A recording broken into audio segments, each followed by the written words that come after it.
오늘 말씀 제목은 사랑 충만입니다. 우리 성도들이 사랑이 충만하시기를 예수님 이름으로 축원합니다. 오늘 성경은 죽음이 아니라 생명을 가져온다. 성경은 죽음이 아니라 생명을 가져온다고 말씀을 하고 계십니다. 11절에 보니까 너희 죽을 몸을 살려주신다고 했어요. 우리 성도들이 살리는 이 생명을 받는 우리 성도들 되시기를 바랍니다. 실제로 역사적으로도 죽은 자 가운데서 살아난 역사적인 사건이 있었는데 그게 바로 예수 그리스도가 죽은 지 3일 만에 다시 살아나셨습니다.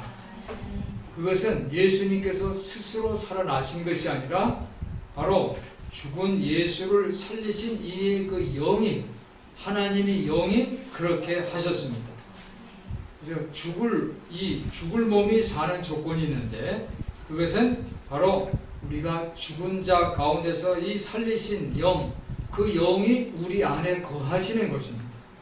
11절의 말씀이 예수를 죽은 자 가운데서 살리신 이 영이 너희 안에 거하시면 그리스도 예수를 죽은 자 가운데서 살리신 이가 너희 안에 거하시는 그의 영으로 말미암아 너희 죽은 몸이 산다. 이렇게 기록되어 있는 것입니다. 창세기 2장 7절에 보면 하나님께서 자신의 숨결을 이 죽음과 같은 이 진흙덩이에 하나님의 영으로 후 하고 불었을 때에 그 진흙과 같은 그 죽음과 같은 이 흙덩이가 생명이 됐다고 했어요. 마찬가지입니다. 우리의 죽을 몸도, 우리의 몸도 사실은 점점 진흙덩어리처럼 이제 죽음으로 가고 있는데 사람이 태어나고 나서 어떻게 나이가 들어가면서 바로 이 사람은 계속 성장하는 게 아니라 이 라이프 사이클이라는 게 있어서 나이가 들면서 점점 죽어간다라는 그런 말을 하기도 합니다. 그런데 하나님의 영이 우리 안에 거하시면 이 진흙에다가 하나님께서 후하고 하나님의 영이 불어넣었더니 생명이 된 것처럼 하나님의 영이 우리 안에 거하시면 이 죽을 몸이 생명을 얻게 된다는 것을 믿으시기를 바랍니다. 우리가 이 진흙이 된 이 진흙과 같은 인간이다라는 것을 만약에 상상을 해본다면 혹시 여러분이 노아라는 영화를 보셨는지 모르지만 거기 보면은 흑덩이가 된 이 천사들이 있어요. 아주 엄청나게 큰 규모의 이 천사들인데 다 몸이 다 흙덩어리예요. 시커멓게 돌덩어리로 다 이렇게 붙어 있어요. 그런데 이 천사들은 흙덩이 천사들은 힘은 있지만은 자기 고향으로 갈 수가 없어요. 왜냐하면 하나님으로부터 벌을 받았기 때문에 그래요. 저주를 받았기 때문에 자기 고향으로 돌아오고 싶어도 그렇게 할 수가 없어요. 그래서 이 흙덩이, 이 진흙덩이 이 천사들이 노아가 하나님께로부터 받은 이 사명을 도와줍니다.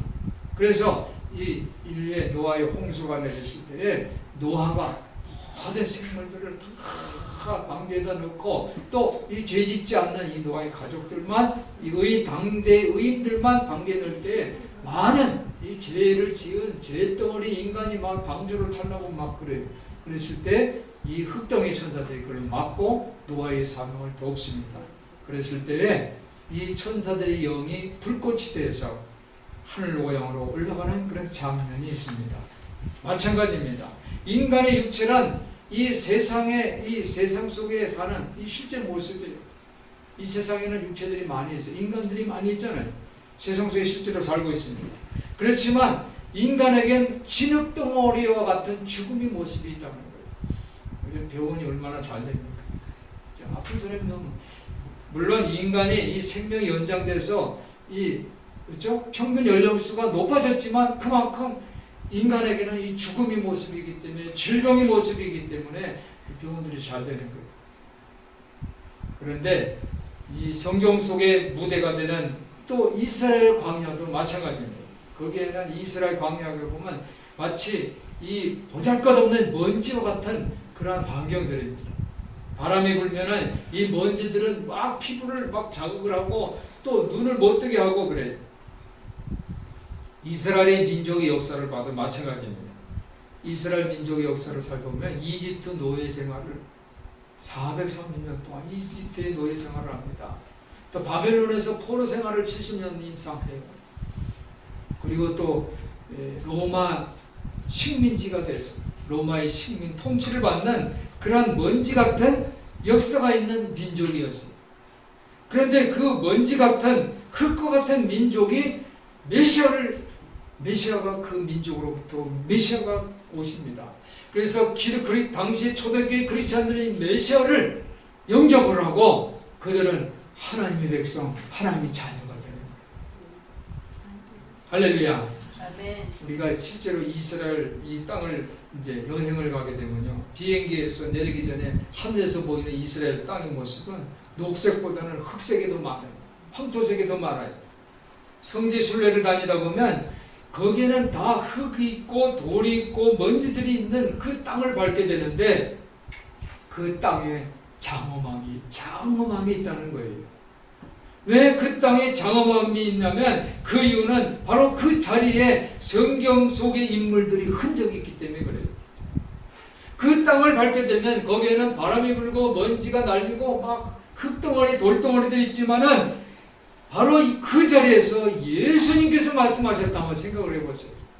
감동이 되고 흥분이 되는 거예요. 그 자리에서 베드로가 또 사도 바울이 엘리야가 다윗이 또 모세가 이 자리에 서 있었다라고 생각해 보세요. 생각만 해도 가슴이 뛰는 거예요. 이 성경 속의 인물들은 그 진흙 것 같은 척박한 땅 속에서 그 땅에서 하나님을 만나고 생명을 선물로 받았습니다. 우리 성도들이 삶의 자리가 고단하고 힘들다 할지라도 하나님의 영을 만나시기를 예수님 이름으로 축원합니다. 아멘. 우리 민족도 고단한 역사가 있어요. 외세의 침략을 엄청나게 당했어요. 심지어 일제는 식민 통치까지도 받았어요. 그런데 우리 민족은 이렇게 한이 많지만 또 뭐가 있어요? 우리 민족은 흥이 있는 민족이다. 한번 따라해요. 우리 민족은 흥이 있는 민족입니다. 나도 흥이 있습니다. 흥이 있습니다. 여러분 흥이 있으시기를 바랍니다. 흥이 있다는 건 뭐예요? 이 한을 흥으로 바꿨다는 거예요. 노래를 좋아해요. 우리 민족이 노래를 좋아하고 춤추는 걸 좋아하고 그래요. 흥이 있다는 거예요. 그 흥으로 이 한을 덮어버린 거예요. 마찬가지입니다. 마찬가지 우리 삶의 자리가 마치 이 먼지와 같고 돌덩어리와 같고 흙과 같은 그러한 인생이라 할지라도 우리 삶의 자리에서 하나님을 찬양하고 하나님께 감사하며 하나님 우리에게 생명의 길로 인도해 주시는 것을 믿으시기를 바랍니다. 아멘. 그래서 우리 성도들이 예수를 죽은 자 가운데서 살리신 이 영을 여러분의 마음속에 모시기를 주님 이름으로 부탁을 드립니다. 아멘. 12절 보니까 그러므로 형제들아 우리가 빚진 자다 그랬어요. 하나님은 우리 죽을 몸을 살려주셨기 때문에 우리는 하나님께 빚진 자들이에요. 우리가 하나님의 영을 마음에 모셨기 때문에 하나님의 영이 우리 마음에 들어왔기 때문에 우리 마음의 중심은 바로 하나님의 것이 돼요. 내가 우리 마음의 중심을 차지해서는 안 되는 거예요. 창세기 3장 4절 5절 보니까 첫째 사람 아담이 최초의 유혹을 받는데 자기 마음의 중심을 자기가 차지하려고 그랬어요. 즉 하나님과 같이 되려고 했다는 거예요. 그랬을 때 인간의 첫째 인간은 죄를 지은 죄의 사람이 되었습니다. 우리가 우리 삶의 주도권을 쥐고 내 자기의 가치를 느끼려고 노력하고 막 이렇게 한다면, 그래서 자기의 삶을 자기가 주관하고 자기를 정당하고 자신의 가치를 확립하려고 한다면 우리는 마음의 중심을 차지하려고 하는 유혹을 이겨낼 수가 없는 거예요. 그런 것을 바로 자기 사랑이라고 해요. 자기애. 성경은 이 자기애를 죄라고 부릅니다. 왜냐하면 자기 사랑을 갖게 되면 교만함을 갖게 되고 자기가 주도권을 갖게 되고 하나님을 내 마음 중심에 모실 수가 없어요. 우리 성도들이 자기 중심을 하나님의 영에게 드리시기를 예수님 이름으로 부탁을 드립니다. 아멘. 그래서 예수님은 마음이 가난한 자에게 복이 있다고 그랬어요. 하나님의 기적이 일어나는 이 성경의 사례를 보면 모세는 아무것도 갖고 있는 게 없어요. 자기 땅도 없고 자기 양도 없어요. 다 장인어른 거예요. 모세가 갖고 있는 것은 지팡이뿐이었어요. 하나님이 내가 갖고 있는 게 뭐냐? 나는 아무것도 없습니다. 지팡이뿐입니다. 했을 때 지팡이를 통해서 하나님은 기적을 일으켰어요. 출애굽의 기적을 일으켰고 지팡이를 가지고 하나님 꿈, 비전을 백성들에게 알려줄 수가 있었어요. 성경에 보니까 엘리사의 기적을 우리가 살펴볼 수가 있는데 엘리사에게 과부가 엘리사의 제자 중 한 사람이 죽었어요. 제자의 한 사람이 죽었어요. 그 죽은 제자의 이 아내가 엘리사에게 찾아와서 우리를 도와주세요. 우리를 도와주세요. 엘리사가 질문합니다. 내가 갖고 있는 것이 무엇이냐? 네, 기름 한 병뿐이에요. 기름 한 병. 그 기름 한 병밖에 없습니다. 라고 고백할 때 엘리사가 이렇게 얘기합니다. 내 이웃에 아는 사람 총 동원해서 빈 그릇을 빌려라. 빈 그릇을 다 빌려옵니다.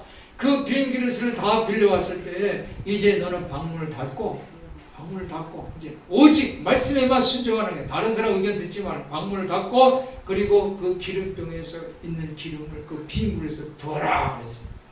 그 빈 그릇에 부을 때마다 그 작은 기름이 그 그릇마다 다 차지는 그런 기적을 경험합니다. 할렐루야. 네. 그런 기적을 경험해서 그 가뭄에 그 힘든 시절을 다 풍족하게 지낼 수 있었다라는 것이 이 성경의 기록입니다. 사랑하는 성도 여러분, 나에게 실패한 마음, 나는 정말 가난한 마음이 있습니다라고 하나님 앞에 고백할 때 하나님이 이러한 놀라운 기적을 우리에게도 주시는 것을 믿으시기를 바랍니다. 빈 곳을 하나님은 채워주시는 것을 믿으시기를 바랍니다. 로마서를 쓴 이 사도 바울은 자기 몸에 실제로 질병이 있었어요. 그래서 육체가 연약하다는 것을 누구보다도 잘 경험하라고 알고 있었어요. 그래서 이 육체가 이 질병이 있었기 때문에 늘 사도 바울은 죽음을 생각하지 않을 수가 없어요. 이 질병은 죽음을 가져오지만 그렇지만은 사도 바울은 이 연약한 육체 죽음을 극복하는 방법을 알았어요. 그것이 바로 하나님을 만나야 된다는 것입니다. 오늘 14절에 보니까 무릇 하나님이 영으로 인도함을 받는 그들은 곧 하나님의 아들이라 그랬어요. 자기 육체는 연약하고 질병 때문에 이제 죽음이 얼마 가깝다는 것을 알고 있지만 그러나 하나님이 영을 받으면 뭐가 돼요? 곧 하나님의 아들이 된다는 것을 알았어요. 그래서 15절에 보니까 너희는 다시 무수하는 종이 영을 받지 아니하고 질병이 걸리고 육체가 연약하면 어떻게 됩니까? 두려워하는 마음이 생기고 죽음이 가까이 왔다는 걸 깨닫게 되지만 하나님의 영을 받으면 무수하는 종의 영을 받지 않고 양자의 영을 받게 된다는 거예요. 한번 따라해 보시죠. 양자의 영. 양자의 영. 즉 하나님이 자녀가 된다는 거예요. 하나님이 아들이 되고 딸이 된다는 거예요. 그래서 하나님을 뭐라고 부르냐면 아바 아버지라고 부릅니다. 아바 아버지라고 부르짖느니라. 한번 따라해 보세요. 아바 아버지. 아바 아버지라 부르짖느니라. 우리 성도들이 아바 아버지라고 부르시기를 예수님 이름으로 축원합니다. 즉 하나님께로부터 영을 받으면 성령을 받으면 하나님의 자녀로 입양될 수 있다는 거예요. 이 고대 시대 그 당시에 이 말씀이 선포되는 이 시대에는 이 집안의 자식이 이제 아기가 이제 점점 커지잖아요. 나이가 들면 일정 나이가 되면 할례 의식을 합니다. 할례 의식. 그래서 할례 의식을 하면 이제 가족이 이론이 되는 거예요. 아버지가 아들에게 일정한 나이가 되면 할례 의식을 치러줍니다. 그러면 가족이 이론이 돼요. 그런데 이 할례 의식을 치러주지 않으면 아들은 방치가 돼서 그 자식은 방치가 돼서 죽게 된다는 거예요. 오늘 사도 바울이 말하는 이 성령을 받음으로 하나님이 자녀가 된다는 말은 바로 하나님이 우리를 입양시켜줘서 하나님이 자녀로 삼아주신다는 그런 의미예요. 즉 내가 성령을 받고 하나님이 자녀가 되는 이 절차를 거치면 내가 육체적인 연약함에서 방치돼서 죽음에 이르는 것이 아니라 무서움, 두려움에 빠지는 것이 아니라 바로 구제를 받고 생명을 얻게 된다는 그런 의미예요. 당시에 이 세상은 로마 시대였습니다. 이 로마 시대에 이런 선포를 한다는 것은 굉장히 파격적인 선포예요. 왜냐하면 하나님이 자녀라는 것은 이 세상에 한 사람밖에 없어요. 누구냐면 로마 황제만 하나님이 자녀예요. 백성들은 하나님의 자녀가 로마 황제의 이 뭡니까? 이 소유물에 불과해요. 그래서 하나님이 자녀, 하나님이 아들, 이 말은 오직 황제에게만 적용되는 그런 말이에요. 그런데 사도 바울이 누구든지 하나님의 영을 받으면 하나님께서 아버지, 자녀로 이 입양을 해주셨기 때문에 하나님을 아버지라고 부르짖을 수 있다는 거예요. 황제만 하나님을 향해서 아버지를 부를 수 있는데 온 백성들이 하나님을 향해서 아버지라고 부른다면 이 나라가 어떻게 질서가 막 무너지고 혼란스럽겠죠. 그래서 이 당시의 로마는 이 사도 바울의 이 말을 불순한 의도를 가진 말로 해석을 했습니다. 로마 황제들은 당시에 이 통용전의 이 동전에 신의 아들이라는 형상을 새겨 Son of Divinity라고 해서 신의 아들이라는 동상을 새기고 황제의 얼굴을 이 동전에다가 새겼어요. 기원 후 40년에 칼리쿨라라는 황제는 자기의 그 상을 이 예루살렘 성전에 세울 것을 제안하는 그런 사건까지 있었어요. 그런데 이 사도 바울은 로마의 이 로마 제국의 심장부에서 하나님이 입양으로 인해서 모든 크리스찬들이 하나님의 자녀가 될 수 있다. 이렇게 선포를 한 거예요. 사랑하는 성도 여러분, 여러분들이 삶의 자리에서 하나님을 선포하시기를 예수님의 이름으로 부탁을 드립니다. 기독교인들은 하나님의 신적인 입양을 통해서 하나님의 자녀가 될 수 있다 라고 선포한 거예요. 이 선포하는 이 용기, 이 힘, 이 결단, 저와 여러분이 될 것이 되시기를 주님 이름으로 축원합니다. 그래서 기독교인들은 이 사도 바울의 말대로 이 하나님이 자녀라는 이 새로운 신분에 대한 말에 이 영생을 얻을 수 있다는 확신을 갖게 됐어요. 당시 로마 시대는 전쟁에 이겨야지 이 신적인 공중을 받을 수 있다. 즉 전쟁에 이기는 건 신이 도와주셨기 때문에 전쟁에 이길 수 있다. 이렇게 생각을 했어요. 그래서 아우구스토 황제는 줄리어스 시저를 성전에 바쳤어요. 저기 승리하고 또 이 알렉산더가 정복하는 왕이잖아요. 정복자 이 알렉산더의 이를 위해서 성전을 건축을 했어요. 즉 하나님이 이 신이 도와주셨기 때문에 이 정복자가 될 수 있다고 해서 성전들을 건축을 했던 거예요. 그런데 오늘 성경은 이스라엘의 모든 의인과 순교자들, 즉 하나님의 영을 받은 모든 크리스찬들이 바로 기독교인들이 하나님의 아들이다 이렇게 선포하는 것입니다. 참된 메시아가 누군가? 이사야서 61장 1절 2절을 보니까 참된 메시아는 전쟁에 승리하고 정복하는 것이 메시아가 아니라 억눌린 자에게 복음을 증거하고 찢긴 마음을 싸매주고 포로들에게 해방을, 옥에 갇힌 자들에게 자유를 선포하는, 슬퍼한 사람들을 위로하는 이것이 바로 정의다. 이렇게 성경은 기록하고 있습니다. 오늘 12절 13절을 보니까 육체를 따르는 삶과 성령을 따르는 이 삶을 비교를 했는데 13절에 보니까 육신대로 살면 반드시 죽을 것이다. 우리가 육신대로 살면 반드시 죽는다는 거예요. 그것은 바로 흙덩어리와 같이 먼지 같은 인생이기 때문에 그 인생의 끝은 죽음이라는 거예요. 그렇지만 성령의 인도함으로 육체의 행실을 죽이면, 한번 따라해 보실까요? 성령의 인도함으로 육체의 행실을 죽이면, 성령의 인도로 육체의 행실을 내가 죽이면, 몸의 행실을 죽이면 산다는 거예요. 생명이 있다는 거예요. 그래서 오늘 성령 인도입니다. 성령 인도. 오늘 14절에 무릇 하나님의 영으로 인도함을 받는 그들은 곧 하나님의 아들이라고 했는데, 우리 성도들이 하나님의 영, 성령으로 인도함을 받으시기를 예수님의 이름으로 축원합니다. 근데 이 성령 인도란 뭐냐? 성령 인도라는 것을 이 삼위일체로 설명할 수가 있어요. 삼위일체.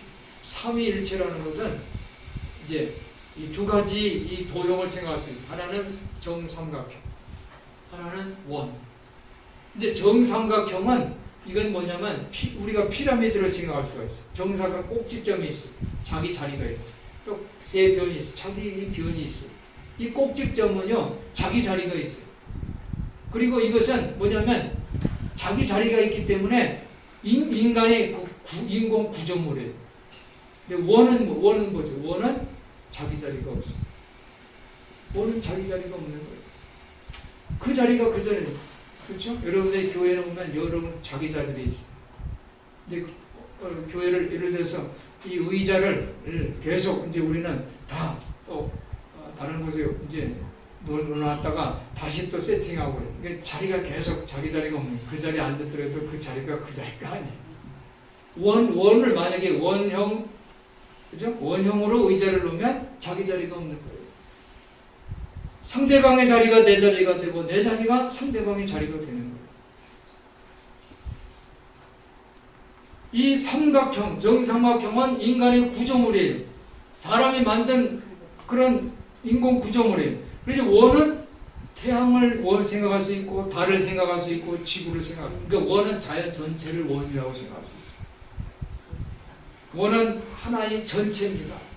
원은 바로 사랑의 관계입니다. 원이 사랑 충만의 그림입니다. 그래서 이 원이라는 둥근 원은 하나님이 이 계획에 따라서 우리 이 사회가 어떻게 형성되어져야 되는가 하는 것을 가르쳐주는 모습이에요. 원은 서로 인격을 존중해주고 그리고 친교와 협동의 모습이 되는 거예요. 원은 겸손한 모습이라고 말씀을 드릴 수가 있어요. 세모나 이 각처럼 자기 자리가 고정되어 있는 그런 자리가 아니라 상대방의 자리에 갈 수 있는 상대방의 자리를 이해할 수 있는 그런 모습이 바로 원의 모습입니다. 내가 상대방이 되고 상대방이 내가 되는 그러한 원의 자리 이것이 바로 삼위일체의 모습이에요. 삼위일체는 뭡니까? 하나 성부와 성자와 성령이 하나님이 예수 그리스도가 되는 거예요. 하늘에 계신 하나님께서 인간의 모습을 입고 성육신하셔서 예수 그리스도가 된 거예요.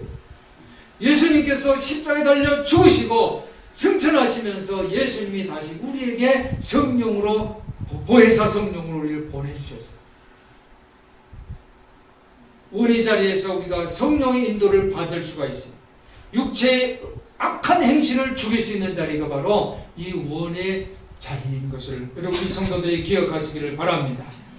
그래서 저는 이 성령 충만의 모습, 이 원의 모습을 통해서 우리가 어떻게 우리 삶을 적용할 수 있는가 오늘 성경의 말씀을 소개하면서 우리 성도들이 사랑에 충만한 삶을 사시기를 예수님의 이름으로 축원합니다.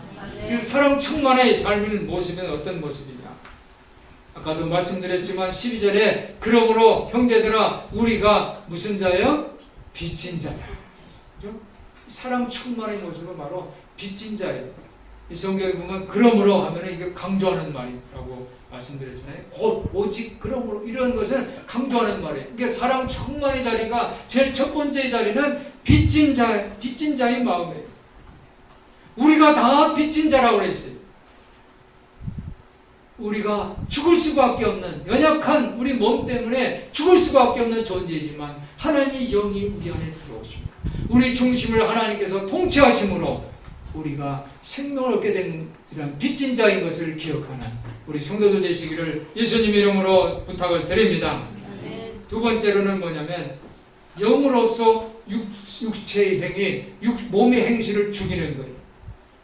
사랑에 충만한 자리는 영으로서 내 몸의 육체의 행실을 죽이는 거예요. 어머니, 아버지, 어버이 사랑이 그렇잖아요. 자식을 위해서 희생을 하잖아요. 내 자리, 네 자리가 없어요. 다 내 자리를 상대방의 입장의 자리에서 내가 고정되어 있는 자리가 아니라 상대방의 자리에서 보는 모습. 이것이 바로 자기 몸의 행실을 죽이는 그런 모습인 줄 믿습니다. 우리 성도들이 영으로서 육신의 행위를 죽이는 그런 삶을 사시기를 예수님 이름으로 부탁을 드립니다. 세 번째로는 17절에 보니까 자녀이면 또한 후사하고 하나님이 후사여 그리스도와 함께 한 후사니 우리가 그와 함께 영광을 받게 하여 한번 따라하시기 바랍니다. 고난도 함께 받아야 될 것이니라. 그리스도와 영광을 함께 받기 위해서 우리가 고난도 함께 받아야 된다는 거예요. 사랑 충만의 자리는 바로 이 고난을 함께 받는, 그리스도와 함께 고난을 함께 받는 자리인 것을 기억하시기를 바랍니다. 만약에 여러분들이 자기 스스로 한번 생각해 보세요. 내가 지금 가는 길이, 내가 가는 길, 내가 사는 이 모습이 내가 힘들지 않아. 내가 사는 길이 나는 참 힘들지 않은 것 같아 라고 생각한다면, 그런 사람이 있어요? 여러분 다 힘들죠? 힘들지 않다고 생각하는 사람 아마 없을 거예요. 다 내가 걷는 길이 힘들지 않다면 그런 사람은 그릇되게 사는 거예요. 그릇되게. 잘못 산다는 거예요. 내가 사는 길이 힘들고 내가 사는 길이 고난이다.